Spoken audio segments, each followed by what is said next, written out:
お前はもう死んでいる。何?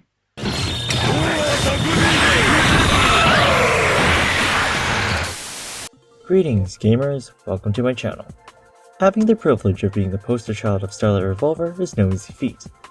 Being the character with bright pink hair in a magical girl anime inspired game, Effy has surely caught the eyes of many. But how does she fare in the actual game? And is her gameplay worth your time at all? This video is an analysis of her base kit, a summary of her abilities, my personal rating, and overall opinion on Effy.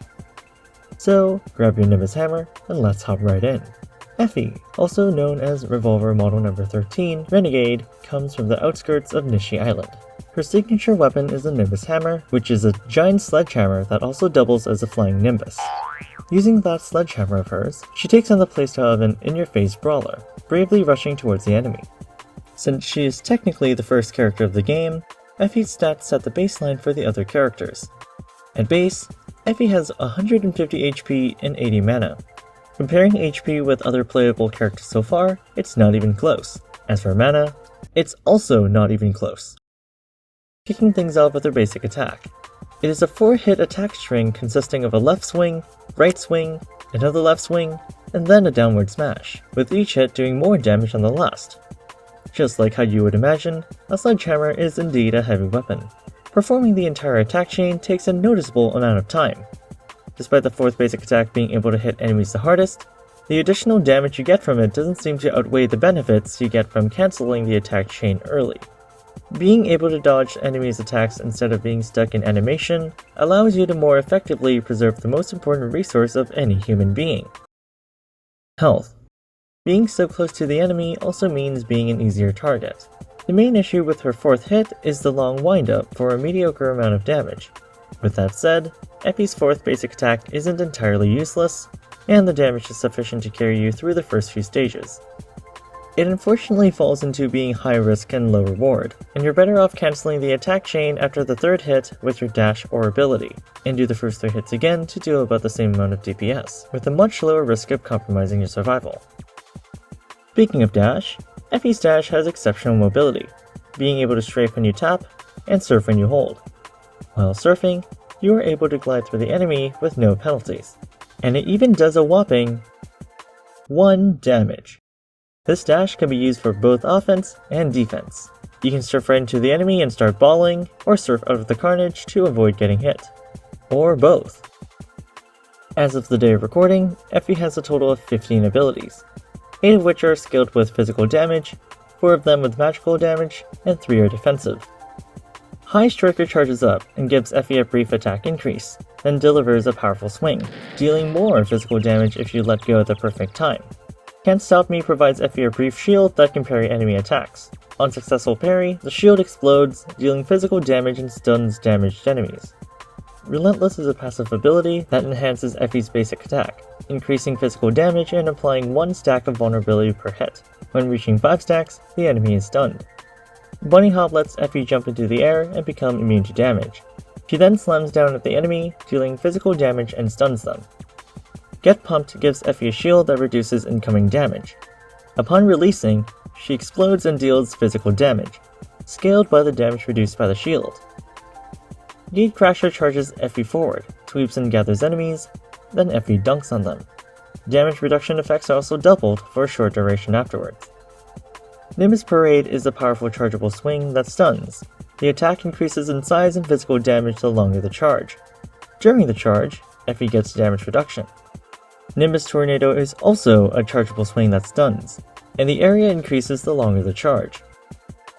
Jet Flare turns Effy's hammer into a rocket, firing a powerful laser that deals magical damage and inflicts Nova stacks on the damaged enemies. Movement is drastically decreased while channeling. Party Starter is a spinning swirl of fire that deals magical damage and inflicts Nova stacks. This fire swirl travels a significant amount, then returns to Effy like a boomerang. Loose Cannon is a passive that pulses around Effy, inflicting Nova stacks to nearby enemies. Flaming Flourish is a bouncing projectile that powers up for every Nova stack on enemies, exploding periodically throughout the travel and dealing magical damage. Stratosphere grants Effy high damage reduction and immunity to projectiles for a short time. It also passively reduces damage based on her max HP. Party Don't Stop grants Effy a shield that scales with a max HP, and she also gets a stack of damage boosts for 5 seconds.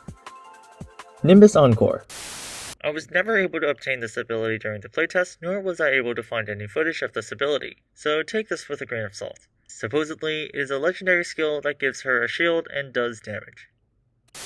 Because this game is largely a roguelike and performance is highly tied to chance and the choices you make, results will vary in every run.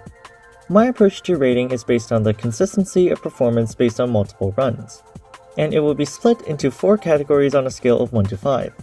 These categories will include damage, sustain, mobility, and utility. For damage, Effy gets a 4. I was considering giving Effy a 5 since she does have the potential to dish out extraordinary damage numbers, but those are only restricted to a select number of skills that have good multipliers when they are maxed out.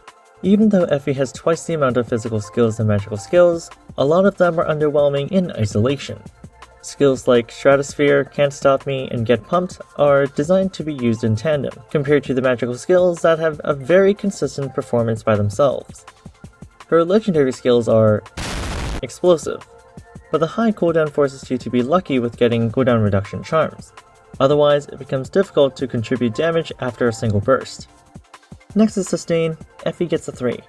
To be completely honest, this score is mainly carried by Bunny Hop, which has immunity and mobility, as well as Party Don't Stop, which has shield generation upon activation, and can basically act as infinite HP if you dodge and don't face tank. As a melee character, being close to the enemy isn't the problem. Many of her abilities compensate for that with a lot of shielding and damage reduction. The main issue is still the difficulty of consistently maintaining her health. Shields do break after all, and when it does, the HP damage taken is nothing but punishing. Sure, it is entirely possible to have a run where Effy gets her shield to 5 digits, but that's only going to happen if everything lines up. As for mobility, Effy gets a 5. She is the kind of character who is able to jump from enemy to enemy even if they are on opposite ends of the map. She is able to weave through hordes easily, even if it looks inescapable. She is fast, and that's a fact. And lastly, utility. For this, Effy gets a 2. Buffs from the abilities only goes to herself. If anything, stunning is one of the only things that effectively helps her teammates. Her merits for synergy come from her ability to gather enemies in a small area, so that everyone can use their AoE skills in a concentrated area to wipe them all out. However, this is only doable when you get either Gatecrasher or Nimbus Tornado. Both of which are legendary skills, by the way. So is it consistent? Not really. Overall, Effy gets 14 out of 20, which puts her at a B. Effy's gameplay can be summed up to 2 different consistent playstyles, a close-range bruiser or a mid-range raw DPS. As a bruiser, she can dish out high damage while the shields she generates are able to withstand a moderate amount of damage. She is built to take hits. She makes a fantastic tank that also potentially has gathering capabilities. As a mid-range raw DPS, she seems to be restricted to using magic abilities. Abilities like Party Starter and Jet Flare at max level are simply unmatched. She is able to casually melt enemies at a safe distance with a very unsafe weapon. In any case, I recommend giving her a try in the upcoming public playtest in about a week, or when the game comes out later this year. Thank you for watching the video. I'm currently working on the reviews of the other 2 playable characters, so don't forget to subscribe to be notified when they come out. If you enjoyed the video or found it helpful, feel free to hit that like button. It really helps me out by getting more people to discover the channel. What kind of build do you like to run on Effy? Let me know in the comments below. Thank you again, and I'll see you on the next one.